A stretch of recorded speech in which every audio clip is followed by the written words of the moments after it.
All right. Welcome everybody to today's Spotlight series. My name is Ian Vaughn. I'm the current president of VANOMA. We're excited about this Spotlight series today. It is Women's History Month, and we've got a very special guest, Kim Smith of VMDO. She's also one of our VANOMA board members. But I'm going to turn it over to Kelly Holmes, who is another board member, to do an introduction. Hey everyone, welcome. Thank you for being here this afternoon. As you mentioned, I'm Kelly, and I'll start by just sharing a brief introduction to today's speaker, with hopefully not too many spoilers. No, I'm doing personal. Oh, everyone, please make sure you're muted. Otherwise, you will be recorded for all time. So, here we are with Kim Smith. It's such an honor, and we're excited to have you here as part of our celebration. You are hilarious. All right, Elena, we're gonna mute you. 1 second. Let's see. Mute all. And then, okay, so I've muted all, but Kim, you want to make sure that you're unmuted. All right, so let's start again. So, again, thank you, Kim, for being here with us in honor of National Women's History Month. We're very excited to have you, especially as the first female principal of VMDO Architects in Charlottesville, Virginia. As of last year, Kim joined the VANOMA board and has been making significant contributions to our thought leadership, influencing the way in which we approach professional development for emerging professionals. Prior to joining our organization, she served as director of the Virginia Society AAA board and as a committee member of AAA Virginia's Emerging Leaders in Architecture program. She is also a founder of Central Virginia Women in Design, a subcommittee of AAA Virginia.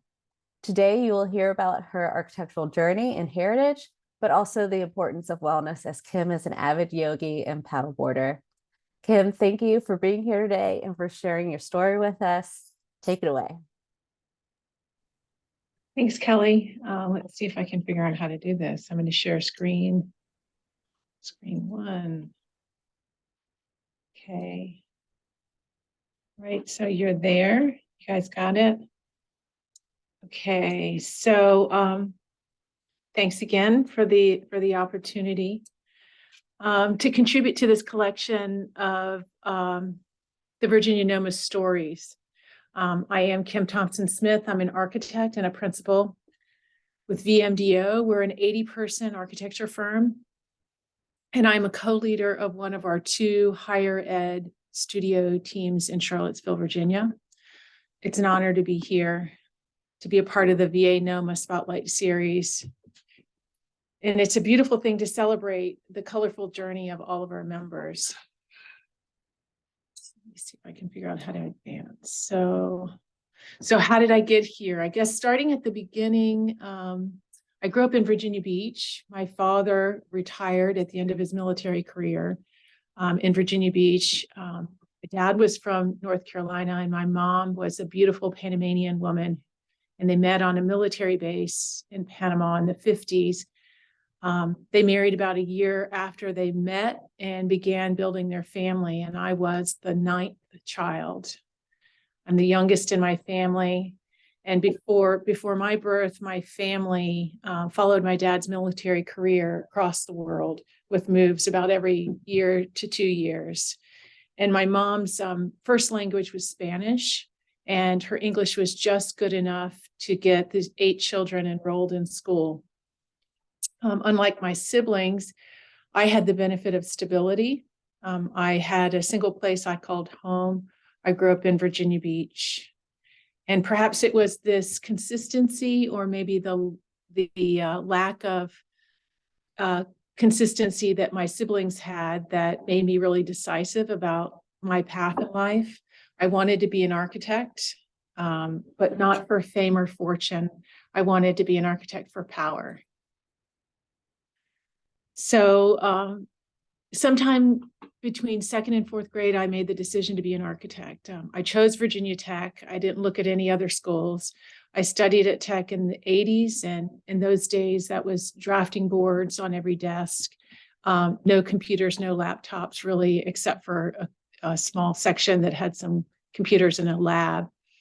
Once I got into the profession, I knew that I wanted to be a firm owner, but I had no idea how to get there. I joined VMDO in here on this gray dot in the late 90s. I became an associate in 2006 and a principal in 2010, an associate principal in 2010 and a full principal in 2018. So I think for the timeline there, it was 19 years after graduating from college that I was an associate, which is a non-owner, I'm sorry. And 23 years after graduating from college, I was an associate principal, and 31 years after college, which seems like a really long time, 31 years after college, I became a full principal. And one might think that if I knew how to get there, would it have been any shorter? If I knew where I was going or how to get there, could that timeline have been compressed? And I think that it might have had I gone to a different firm. The 4 founding principals, they brought on their first partners about 14 years after they were employees. So it took the second generation of partners 14 to 18 years, and I'm part of the 3rd generation. So the timeline is about similar. VMDO now has 15 owners, 11 are principals, 4 are associate principals. And also in the leadership, we have 8 senior associates and 14 associates. So as a child, my heroes were builders and makers. My brother was a contractor and a builder, and I wanted to do what he did. I wanted to build, I wanted to lead a construction team, but in the 80s, it was not really common for women to be on construction sites. So I think some of you might have this experience also when you share with someone that you're an architect. They say, oh, I wanted to be an architect too, but I'm not good at math, or I can't draw, or I'm not creative. And I'm often surprised at that revelation, that people dream about being an architect and they romanticize the profession, and they settle on a profession like being a doctor or a teacher, which they confess that's challenging, but they're often not really aware of how challenging it is to be an architect and how long the process is and how long the days and hours are. My path in architecture, as I said, was it was long and hard, but it was fairly direct. I made up my mind that I was going to be an architect at 8. I chose the university at 17. While I was in college, in between summers between each year, I worked construction. I was a general laborer. I worked on a concrete crew. I worked on a demolition crew. And the summer after graduation, I renovated a house with a college friend who was also an architect, and we saved enough money to travel through Europe for a couple of months. But ultimately, I returned back to Virginia. So my first professional job was in a commercial office in Old Town, Alexandria. And then my second job was at a firm that did civic architecture in Sterling, Virginia. And then I moved to Charlottesville in the 90s, in the mid 90s. And I worked for 2 different high-end residential firms and doing custom high-end work. And these are the kinds of projects that every architecture student dreams about. They're really large budgets, custom design, everything, very fine materials, and discerning clients. But the design hours were long, and ultimately I decided that I didn't want to sacrifice my time that way. I wanted to do something meaningful and lasting, and that would affect the community. So VMDO was really the perfect next step for me.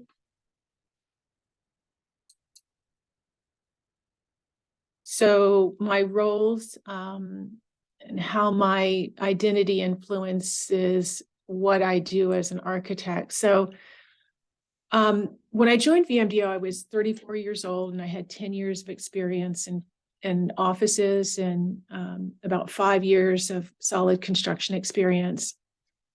And my time working on custom residential houses for wealthy owners reminded me where I came from and what was important to me. I was aware of the many things that made me different from the leaders of the residential firms and from the firm at VMDO. Most everyone, all of the men I worked with, or most of the architects I worked with were men. They were all white, and most of them graduated from ABA.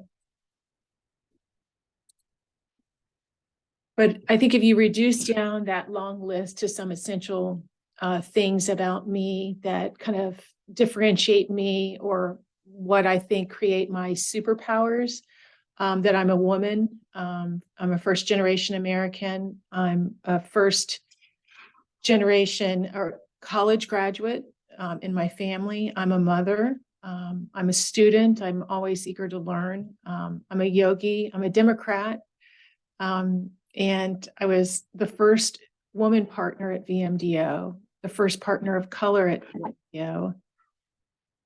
And I'm an advocate for others. And I think my importance as a role model and a person who makes things is significant.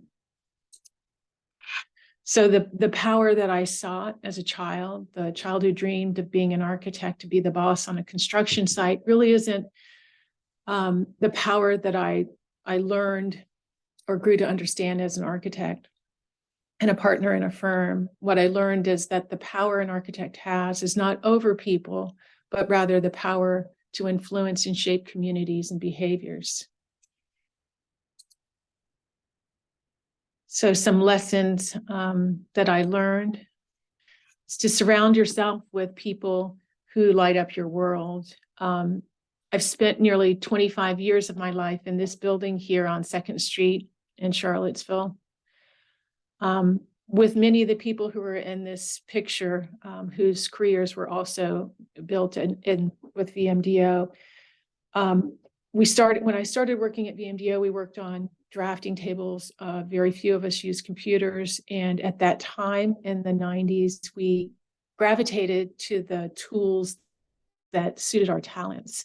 I thought of myself as a competent designer, but I also recognized that my teammates were capable of iterating, of letting go of their design ideas and embracing new ideas much more readily than I did.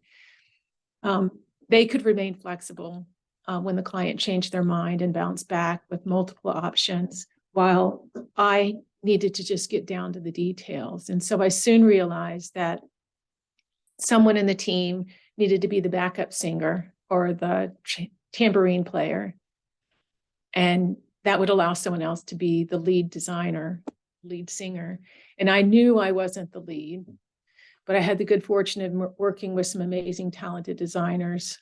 Most of my work at VMDO has been as a project manager with Joe Atkins and Jim Kovac as lead designers. And I embraced the role as the project manager and accepted the challenges of focusing on design among a few key disciplines: interior design, food service, and technology.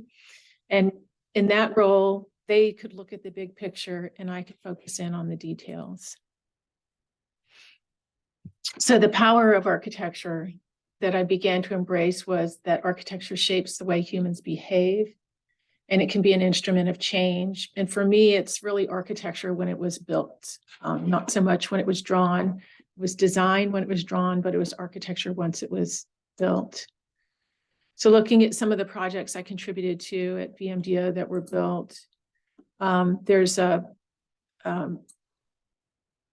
variety of different project types that I've worked on at VMDO, from academic and athletic, worked on teams in campus planning, health and wellness, residence life, and student life.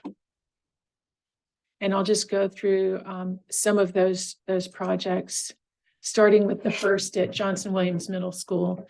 It was a complete renovation, interior and exterior renovation. And it was a gratifying project for me, with a team of 2 women on the project, 2 other female architects, one who has been who's now a partner with me at VMDO, another who I've mentored for her entire career. A key point or milestone while working on this project is that just weeks after we completed the construction and bid documents, I gave birth to my son, Jack, who's now 23. The next project was within the K-12 realm, was in Winchester, the John Henley High School. It was a unique project because it was a privately endowed public school on the National Registry of Historic Places. The campus was designed by Frederick Law Olmsted and the building by Walter McCormick. This is another project I worked with Joe Atkins and Jim Kovac, and I was the project manager from schematic design through 3 of the 6 phases of construction. It's a relatively long project as K-12 projects go. I moved from there onto a project, a student center in higher education, Washington and Lee, John Elrod Commons. This one was also just immensely gratifying, and some of the fun facts about this project, it was VMDO's first student center. It was won by competition. And during this project, I was expecting my second child, Julia, while I was doing CA, and the construction manager held my baby shower in the cafe before the building opened. It was a really beautiful and unique building that had a challenging site topography with the woods along the edge here, and the campus up on the the left side of the screen. The commons opens out to the creek and outdoor dining at the end, and the pavilion on the end, and seating here along the looking down along the creek as well. Next project was Chatham Hall, a much smaller project in scale. It's a college preparatory boarding school in Chatham, Virginia, with a graduating class of only about 40 students. And this was a real jewel box project, very small in scale, and allowed us to do some really nice custom detailed shutters and woodwork. Moved on from there to Tidewater Community College, another student center. It's an amazing gathering place for a community college population. The building has a recreation and lounge space, meeting rooms, a cafe, and an athletics or multi-purpose area. The building also included child minding, which at the time was seen as a really key programmatic feature for community college students to have a place to have their children stay while they were taking classes. I moved on from that project to Sweetbriar, the Cochrane Library, another historic building. It's Ralph Adams Cram. The building behind, you can see kind of peeking out of the top. And this is the addition that we put onto the building in this very modern form.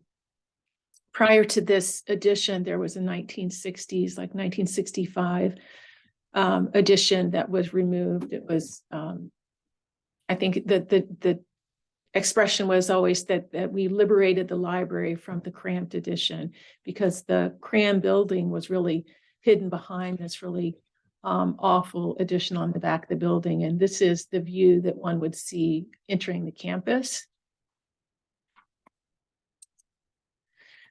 Did a number, I think there were 6 food platforms inside of the Liberty University Mount View Student Dining Center, or Student Center, 6 dining platforms within that project. And then moved on to the University of Richmond Basketball Practice and Wellbeing Center. And this was a unique kind of hybrid building that incorporated health and wellness, nutrition, and sports all together in one building.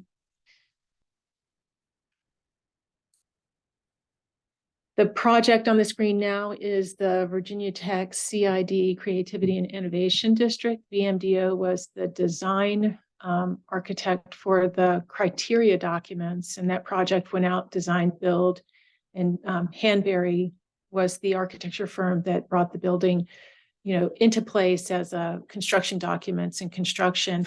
I had a small role on this project while it was being constructed during quarantine. The College of Architecture was given an opportunity to do some design within the building.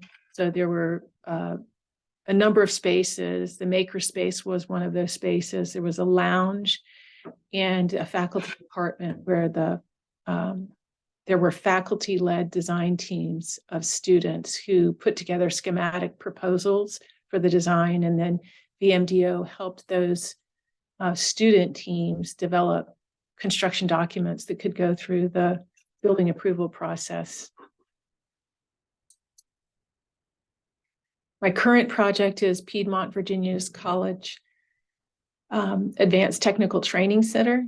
This is a rendering of that building. It's a 2-story bar building on the north side and a 3-story pavilion on the south side. It's a net zero energy building. So we got all the way to design development. Our documentation was in review with DEB when the governor approved additional funding and additional $4 million to make this a net zero building. So we, in about 8 weeks, pulled the documents back from design development, redesigned the envelope, incorporated an extensive PV array on the roof and on the car canopy, added geothermal well field, and improved the building envelope for high performance, increased the insulation and air tightness, and modified the glazing and shading, added all LED lights, and shifted the baseline EUI from 59.1 down to 36. So this is under construction currently and is designed to be net zero certified a year after the building's been occupied. It's another view of the from the campus side, and a couple of floor plans. On the lowest level down in the brown area is the advanced technical training side. That's where wood shop, metal shop, robotics and mechatronics and electronics are taught. There's a 3D printing lab that can be seen from the entry. The image on the lower left is the entry, and the volume, the kind of cylindrical volume on the left is the 3D printing lab with the information desk for the student services upstairs. Travel upstairs through a main hall. A stair connects 2 levels. On the second level is all of the student services functions. On the right-hand side is a cafe and student activities. The stair within that pavilion brings you up to the 3rd level, the image on the top, which is student activities. So my passions, or I guess you could say kind of my side work that I did while doing my professional work. When I joined VMDO, there was a tradition of hosting the Boys and Girls Club for Christmas in July. And that was a great, I think it was a great thing to do and very altruistic. It was a festive outing. We had a pool party and gave them food and gifts, and it was very generous. But I thought that we could convert our efforts at a more lasting and meaningful impression on a community. So alongside my project work, I initiated a pro bono project with a foster care to adoption agency. They were called People Places, and that was one of the first projects within the design core, VMDO's design core kind of pro bono work. It was designed as a parking space with a therapeutic garden. And these are images of building, or actually pouring the concrete. So I had some material suppliers and contractors donate material so that we could learn how to build formwork and pour concrete. Some of the people in these images might be familiar. Sydney Griffin, who was spotlighted early in the series. He's now at University of Virginia. And Jonathan Evans here up above, Sydney Griffin is a principal at Mass Design Group up in Boston. And Ken Thacker, I think, with the baby on his head, he's a participant in Project Pipeline. So another passion was working with the Building Goodness Foundation, which is based here in Charlottesville. Following the Katrina storm, I traveled down to New Orleans and then to Mississippi, where this community had been severely impacted by flooding. And we worked on a design project to build a community center for them. Building Goodness Foundation did the construction and VMDO did the design. Another passion is kind of building the community within VMDO, whether it's pulling together kind of athletics teams or mentoring or participating in professional organizations. For a good 5 years at VMDO, my project work was relatively limited, and my role as a leader was really focused on staff development, staff culture, and a lot of things that HR professionals typically do. We've since hired an HR professional, so I kind of have the opportunity to get back to project work. But at that time, I was doing a lot of recruiting and interviewing and mentoring, setting up continuing education, initiating programs like our traveling fellowship, and handling personnel issues and tracking utilization. And that was before we embraced the technology of a JIRA to do the work in an automated fashion. But I think the connections with the staff and the people who make architecture was really something that was very important to me and fulfilling. I also was a member of the AIA Virginia board and on the ELA committee, and now on the NOMA committee. So some industry-wide efforts that I've done in addition to my work at VMDO, developed a program with Zweig. Zweig is a company that does research on architecture, engineering, and construction.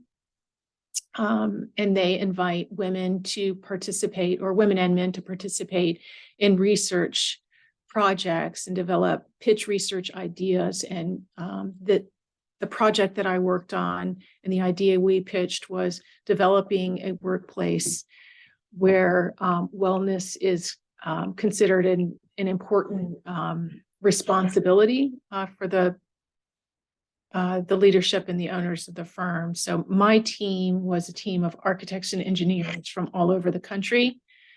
We had about 9 people on our team, and we pitched the idea that as an employer, it's important to look at the 8 aspects of human wellness, taking into consideration financial and social, spiritual, occupational, physical, intellectual, and environmental. And we believed that the value of looking at all of those aspects of wellness were that one could create a metric and a strategy for encouraging employees to design their life, to design the outcome of their life and their career path by assisting them with first measuring where they are and then setting goals for where they want to go.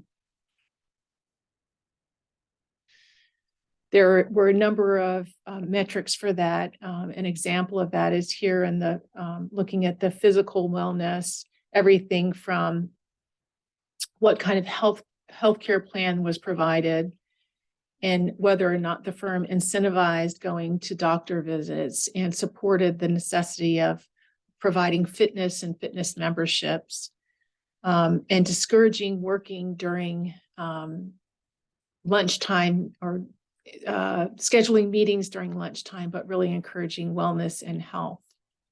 And this project was pitched on a national level at a conference in Las Vegas.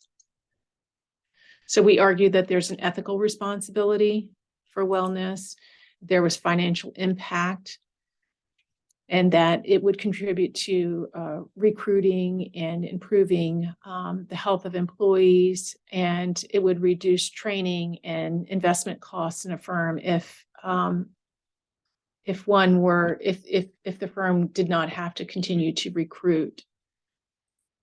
Another aspect of work that I've done outside of my project work was on the national level. That's really how I found Virginia NOMA. I was aware of Virginia NOMA from having the board having visited our office at VMDO, but I had not been a member, as I had spent a lot of my time focused on women in design. But I found the national level NOMA through a website posting that they were providing professional development to HBCUs. So I signed up to offer a class or a session in negotiation, and worked with a team of architects from across the country to develop the program for that presentation. And again, we looked at some of the ideas about helping the students develop a personal inventory and evaluating their values and where they want to work. What are the things that are important to them about workplace, finance, time, location, doing meaningful work. We encouraged them to understand what a compensation package was all about, and taught them the different aspects of the compensation package, explained how benefits and perks are not equal at all firms, and how they could understand that as a negotiating component, understanding cost of living at the various locations they may choose to work, and understanding the difference between their salary and what they will take home, and how to leverage their income, understanding the cost of living in the different places they may choose to live. So I guess I can kind of close and just maybe say a couple of closing remarks and lessons. For me, that you can't really control your beginning or your end, but you can control everything in between. And for me, staying curious and nourishing your mind is a really important thing about being a healthy person and a highly functioning professional. I think it's important to surround yourself with people who light up your world. And it's also important that when you make it up a step on the ladder, make sure you reach back and pull someone else along with you. And most importantly, I think it's important to take care of your body and to breathe with intention. And that's the end.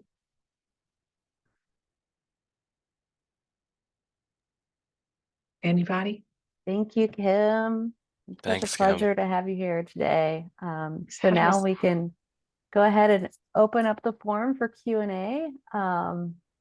I'd be happy to start to get the ball rolling.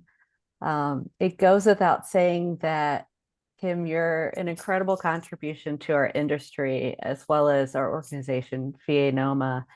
And from an outsider's perspective, it seems like you've been able to do it all and give back so much. So with that, as women in design, it can be more challenging to achieve that work-life balance. So I'm curious, from your perspective, what's your secret to achieve so much in your career while also being an integral and important part of your family's lives, as well as being able to follow your passions related to volunteering and wellness? Sure. Well, I think work-life balance, I didn't do a very good job of that. I don't know if you noticed on the list of aspects, I'm divorced, so I'm a single mom. So there wasn't balance in my life. I worked more than I overworked. I worked a lot. I overextended myself, so I didn't keep that in balance. And I think at this stage in my life and in my career, I can focus on my work and I can focus on my kids, and I have a great balance with that. They're young adults now, but I think the lesson that I learned that I think is critically important is to take care of yourself. I think one of the lessons that I learned is that you shouldn't wait to be asked to do something. You need to step up and say, I want this. And I've mentored and coached all of the women in my office. If you want time off, if you want to work, 30% less, tell us, because we're going to accommodate you. But if you don't ask, you're not going to get it. I didn't ask. I simply didn't ask. I just kept working because I don't know. I was the first female principal. I wasn't certain that it was going to be, if I got off the treadmill, would, I lose my chance. I don't know if that answered the question.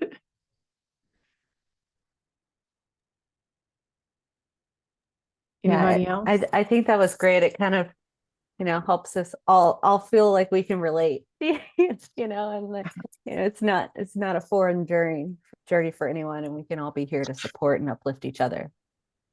I think Bert has a question. Yeah. Hey, Kim. Thank you. That was awesome. And if I could ask you to, there is a recording, right? Yes. Because I'm going to share it far and wide internally. What's next? I think the beginning of your career was such aspiration, right? And sort of reaching this is a pinnacle. And I'm always, as architects, we're just in the prime of our careers, I think. So what's next? Yeah. I'm searching. Health and wellness is critically important to me. And I think I had a really great opportunity to work on the University of Richmond's health and wellness project. And I think it was just, it happened at a time, right before COVID, and the focus on mental wellness, the focus on meditation and yoga, it was everything that was really important to me. And it was a critically important thing, I think, for students, for recognizing the importance of mental health for young students in universities, and the challenges of the stress of success and the stress of working and studying. As a partner at VMDO, I think the transition, we have a very we have a solid succession plan. I'll be 60 next year. And so the transition to the next generation of leadership is selling off my shares in 3 to 5 years. And so I do hope that I can take what I've learned about design and support other communities that are interested in wellness. I will probably teach yoga eventually. I practice almost daily. I love to be on the water. If I design a yoga studio on the water, you got a client. I'm your designer. Yeah. Cool. Oh, congratulations again, and rock and roll. Thank you. Excellent questions. And just overall wonderful presentation. I think the one thing that I really admire about you, Kim, is your I guess passion for health and wellness. And I'm wondering, could you say something to maybe the students? I think a lot of times students get in bad habits and trying to work all the time, work all night, and I don't know, maybe some strategies while they're in school that they could, make wellness a part of their life, as they, go through school. I think, my kids laugh at me because they're like, Mom, yoga's not the answer to everything, and it's like, well, actually it is, breathing. It's just about breathing. And I think, I learned I'm not really good at public speaking, and the idea of doing public speaking really causes me anxiety. And the way to get through that is just to breathe, to be conscious, to do it with intention.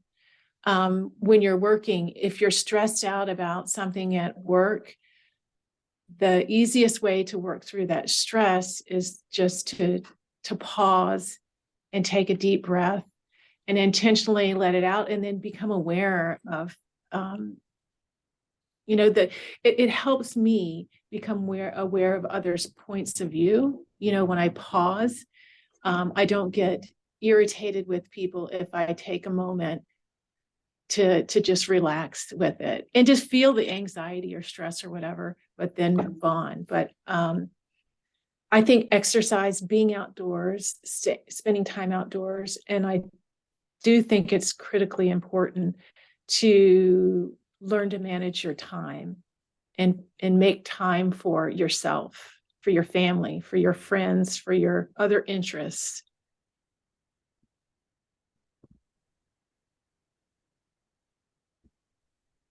Awesome. Any other questions, Kathy? Go ahead.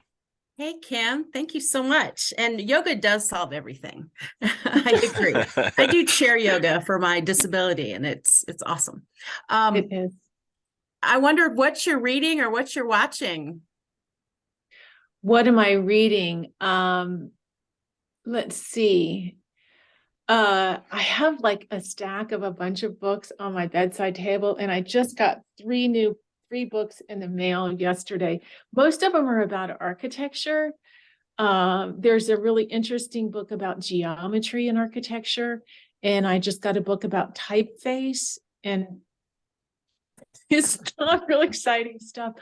I really enjoyed, and haven't finished, but I've really enjoyed this book, The Invention of Nature, which is Alexander von Humboldt, and he's the father of the environmental movement. Look him up if you haven't read about him, but he, as a very wealthy man, kind of gave up his appointment to the court so that he could travel to South America and learn about nature, collect birds and plants and seeds and flowers in Europe to be analyzed. And he's credited with many things in science and the environment, influencing and inspiring Darwin. He's a pretty interesting guy, pretty interesting book. Eclectic, or strange collection of books I'm reading right now. TV. I don't watch any network TV, and I sometimes watch movies on, but not a lot. Think I have a Sabia, question. you had your go ahead. Oh, I'm sorry. Go ahead. I think Sabia had a question, or she had her hand up. Okay. Hi. Yeah, just a quick question. So as a woman going into the professional world, I'm graduating this May. I was wondering if you had any advice for someone starting their job application process or just like looking for work, some things that you wish someone told you when you were in this position. Don't be afraid to ask. I think my heritage, because my mom is from Central America, and the role for women and Latin women tended to be subservient to men.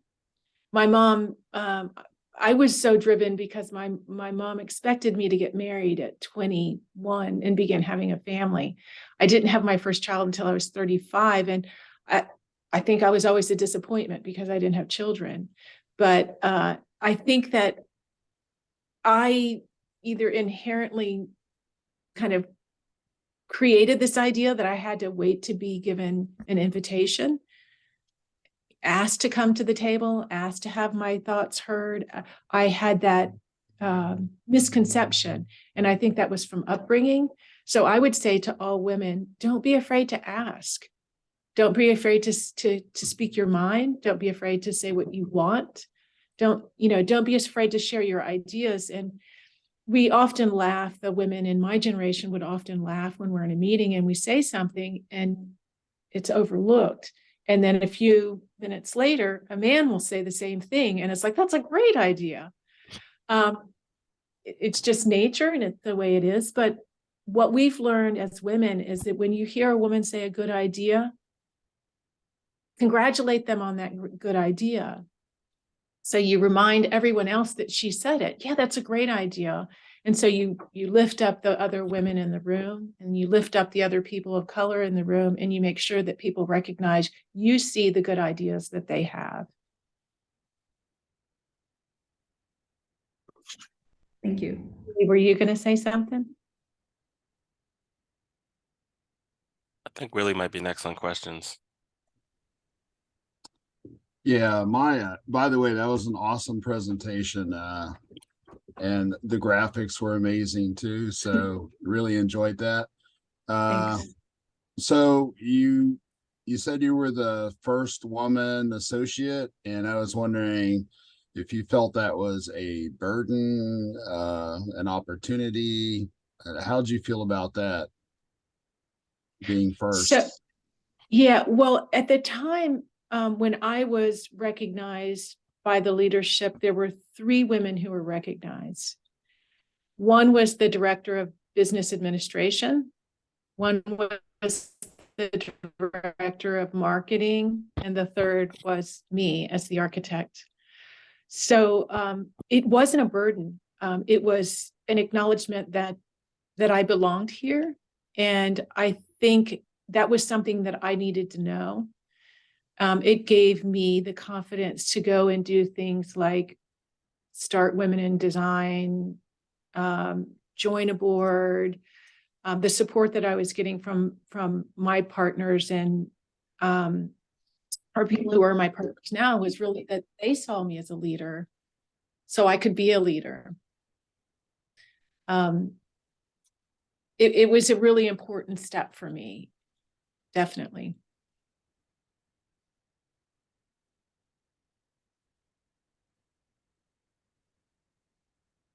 Anybody else?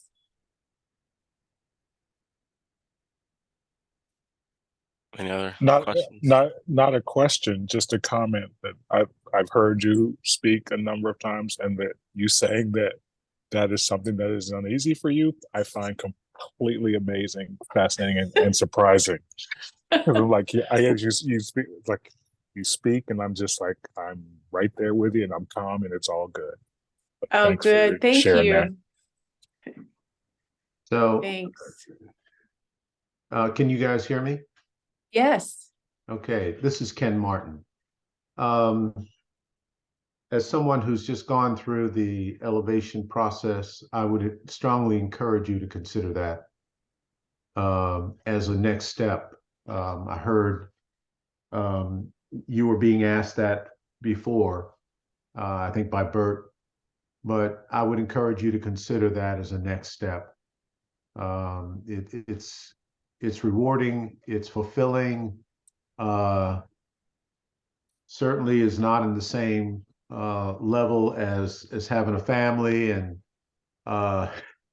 yoga, but it certainly has some advantages, and can do a lot career-wise for you as you look forward to what you want to do in the future.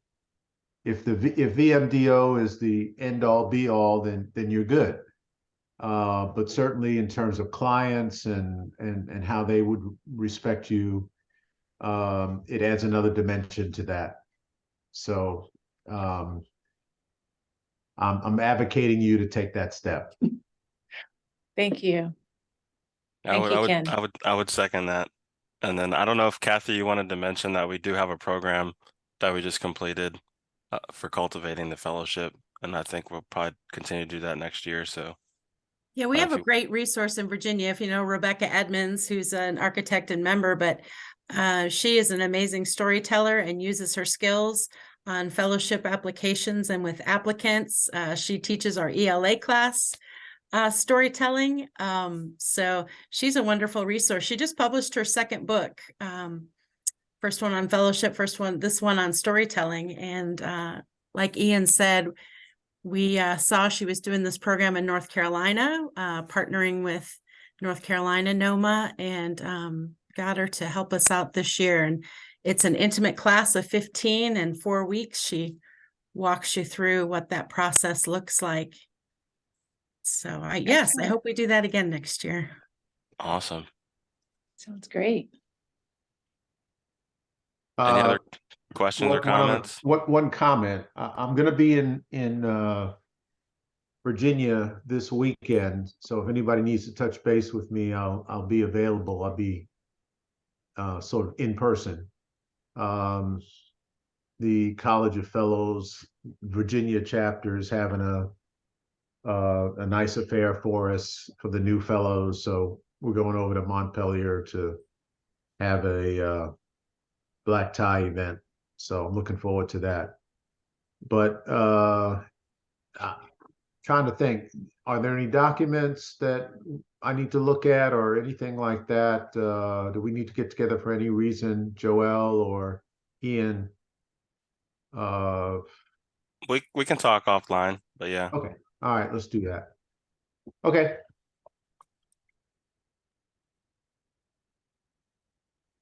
Last call for questions. I have a comment. I just wanted to say to Kim, thank you for the wonderful presentation. I'm sorry I was a little late. I had another meeting I had to attend, but I caught, I'll go back and watch the recording for the beginning portion. But like I think it was stated before, you were a wonderful addition to this board, and it's been great having you. And we look, you're in a simple, you're a great example of I have 3 daughters myself, so I want them to, I grew up in that kind of Latin culture where women are supposed to be. I'm not. That's not my mindset at all. It was like I want y'all to be professionals, and I know my ex-wife said like maybe we should start saving.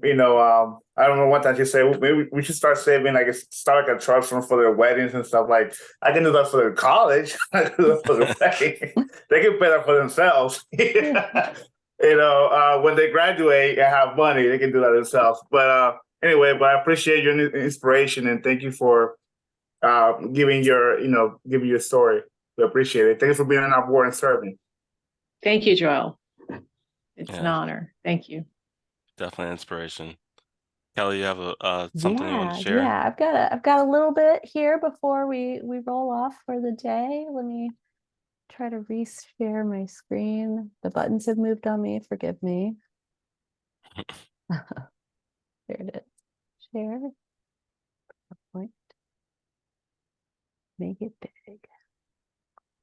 All right. So again, thank you, Kim, for being part of our spotlight today. It's an inspirational story, and it's such an honor to be able to celebrate you during March for National Women's History Month. And before we go this afternoon, I wanted to give a quick shout out to our sponsors. Their generosity and contributions make events like this one and our organization VANOMA possible. So thank you to each and every one of these amazing organizations for your continuing support. And if you or your firm would like to become a sponsor, please feel free to contact us. You can reach out at info.vanoma@gmail.com. And to keep up with all things VANOMA and our upcoming events, you can subscribe to our social media channels. And you can also, as we mentioned, that today's recording and as well as other past recordings will be on our YouTube channel. So speaking of upcoming events, on Tuesday, March 21st at noon, Joelle will be leading our ARE series, which is a virtual event focused on preparation for the project management exam. There is advanced registration required, and you can find that registration information on our website, vanoma.org/events. And then we also have another upcoming event. Ian, do you want to take the lead on this one? Sure. So we have our spotlight next month. It's actually going to be in person, our first in-person spotlight series. It's going to be in Norfolk at WPA, and we're going to be having Erin Young. She's an architect and project manager at WPA, and she's there online. But we're excited to have her showcase her talents and work at WPA. And this is also part of Architecture Month with AIA Hampton Roads. So we're excited for this event. So please join us if you're in the Hampton Roads area during that time. So, sorry, Ian, is that only in person or is it a hybrid thing? We will probably record it, but it will be in person primarily. I don't think it'll be a Okay. live recording, but we will Okay. put it online. Thanks, sir. Yep. Great. Well, fantastic. Well, again, thank you to all who have joined us this afternoon and stuck through us all the way to the end. We appreciate you, and we hope you have a wonderful rest of your afternoon. Thank you. Thank you, guys. Thank you all. Thanks, Kelly. Yeah.